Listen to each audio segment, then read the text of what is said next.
गोविंद शिल्प घेऊन येत आहे एकूण 80 ट्विन बंगलोचा भव्य दिव्य पंढरपुरातील एकमेव प्रकल्प। आमच्या प्रकल्पाची वैशिष्ट्ये मनाला शांती देणारं महादेवाचं मंदिर, मुख्य रस्ता सुमारे 30 फुटांचा, अंतर्गत रस्ता सुमारे 20 फुटांचा, ग्रामपंचायत योजनेचा प्रत्येक बंगलोजला स्वतंत्र नळ, सांडपाण्याची सुरक्षित विल्हेवाट, सर्व टाइल्स ग्लॉसी आणि नामांकित कंपनीच्या, सर्व स्टेअर, खिडक्या, चौकटी सुपर ब्लॅक ग्रेनाइट, दोन्ही अटॅच बाथरूम पूर्णपणे टाइल्स, पंतप्रधान हर घर नल योजना पूर्णत्वाकडे, bathroom, basin, kitchen, CP fittings हे जगवार कंपनीचे, स्टील वर्क पूर्णपणे जिंदाल कंपनीचे, 1000 लिटर पाण्याची टाकी, 150 लिटर सोलर वॉटर हीटर सोबत वॉटर प्युरिफायर, प्रत्येक बंगलोजला स्वतंत्र पार्किंग, दर्शनीय भाग पूर्णपणे डॅटो टाइल्स, टाटा प्रवेश कंपनीचे आकर्षक भक्कम दरवाजा, फुटी उंचीचे सुरक्षित कंपाऊंड। मग विचार काय करताय? गोविंद शिल्प, पत्ता गट नंबर 95, हॉटेल अंगण शेजारी, टाकळी रोड, पंढरपूर।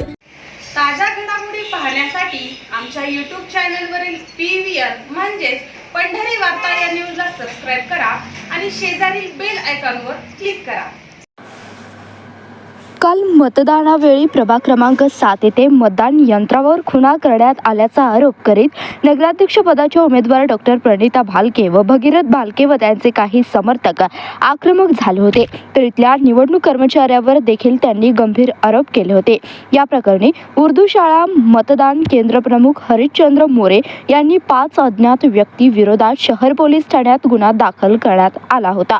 या प्रकरणी भगीरथ भालके हे शहर पोलीस ठाण्यात चौकशी आले असता पहा काय म्हणाले भगीरथ भालके। खाली 6 नंबर प्रभागामध्ये उर्दू शाळेमध्ये त्या ठिकाणी एक प्रकार घडला होता की पुढच्या समोरच्या चिन्हाच्या समोर त्या ठिकाणी खून करून पेनानं आणि त्या ठिकाणी यांनी खून करून त्याच्या पुढं बटन दाबा असं त्या ठिकाणी पुढच्या लोकांकडून सांगितलं जात होतं आणि याच्यावर तिथल्या केंद्राच्या बूथ एजंटनी आक्षेप घेतला। त्याच्यावरती त्या ठिकाणी कुठली कारवाई झाली नाही। त्यानंतर त्या प्रभागातल्या उमेदवारांनी तीर्थक्षेत्र विकास आघाडीचा आक्षेप घेतला, त्यावरती त्या ठिकाणी काही कारवाई झाली नाही। नगराध्यक्षपदाच्या उमेदवार प्रणिता भालकेंनी जाऊन त्या ठिकाणी ऑब्जेक्शन घेतलं आणि केंद्र प्रमुखांना ते पुसण्याबाबत विनंती केली असता त्याच्यावरती देखील काही कारवाई झाली नाही। त्यानंतर त्यांचा प्रतिनिधी म्हणून, उमेदवाराचा प्रतिनिधी म्हणून मी जाऊन बघितलं। आम्ही विनंती केल्यानंतर देखील त्यांच्या पुसण्याचं त्या ठिकाणी दिसून न येण्यामुळं त्या ठिकाणी थोडासा तिथं गोंधळ उडाला आणि गोंधळानंतर त्या ठिकाणी झालेला प्रकार आपण संबंधित सगळ्यांनी त्या ठिकाणी बघितला आहे आणि ते बघितल्यानंतर सकाळी 11 ते 11:30च्या दरम्यान झाला आणि आमच्यावरती रात्री 12:30 वाजता शहर पोलीस स्टेशनमध्ये प्रणिता भालके आणि त्यांच्या इतर 5 म्हणून त्या प्रणिता भालकेंचं त्या FIRमध्ये नावाचा उल्लेख आहे, परंतु आम्ही तेच विचारण्यासाठी आणि शहरचे PI साहेब आणि पोलीस प्रशासनाला विचारण्यासाठी गेलो होतो।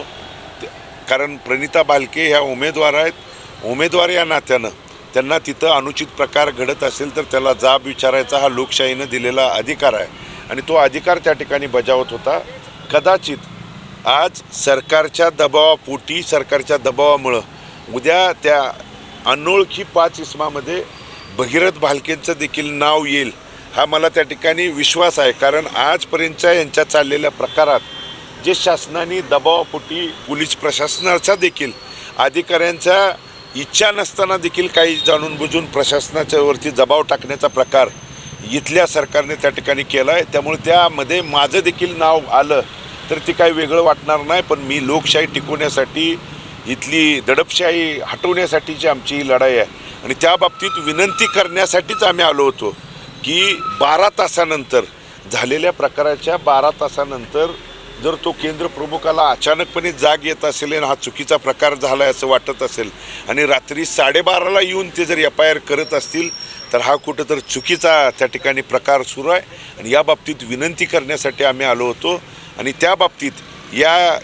झालेल्या FIRच्या बाबतीत आम्ही आमच्या वकील साहेबांचे दोघेही आहेत, आणखी त्या ठिकाणी वकील साहेबांशी चर्चा करून त्या बाबतीत पुढं कोर्टामध्ये जायचं, त्या ठिकाणी FIRला कशा पद्धतीनं चॅलेंज करायचं ही आमची त्या ठिकाणी बसून निर्णय किंवा आमची पुढचा डिसिजन त्या दरम्यान होईल। पण हा चाललेला प्रकार उद्या 5 नावामध्ये जे अनोळखी 5 नावं आहेत, सरकारच्या दबावापोटी उद्या माझं असेल किंवा इतर जणांचं देखील नाव आल्याशिवाय त्या ठिकाणी वेगळं वाटायचं कारण नाही, पण हा चुकीचा प्रकार आम्ही होऊ देणार नाही।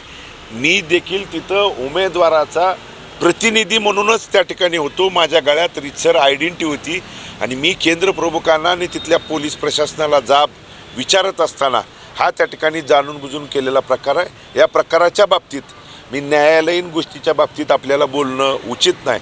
त्या बाबतीत आमचे वकील असतील, त्यांचं मार्गदर्शन घेऊन पुढं या त्या ठिकाणी FIRच्या बाबतीत आम्ही निर्णय घेऊ.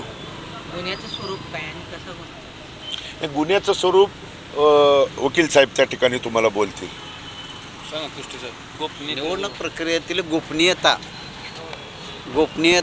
हे केली, भंग केली म्हणून दाखल केलेला आहे. 174 प्रमाणे BNS 174 प्रमाणे गुन्हा दाखल केलेला आहे.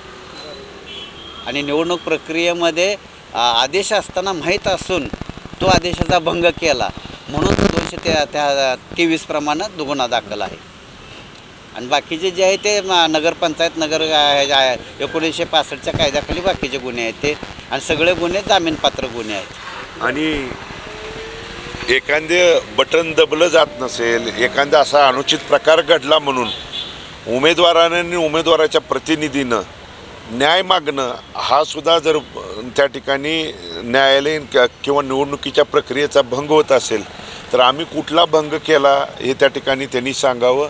आणि म्हणून हा प्रकार शासनाच्या दबावापोटी त्या ठिकाणी सुरू आहे.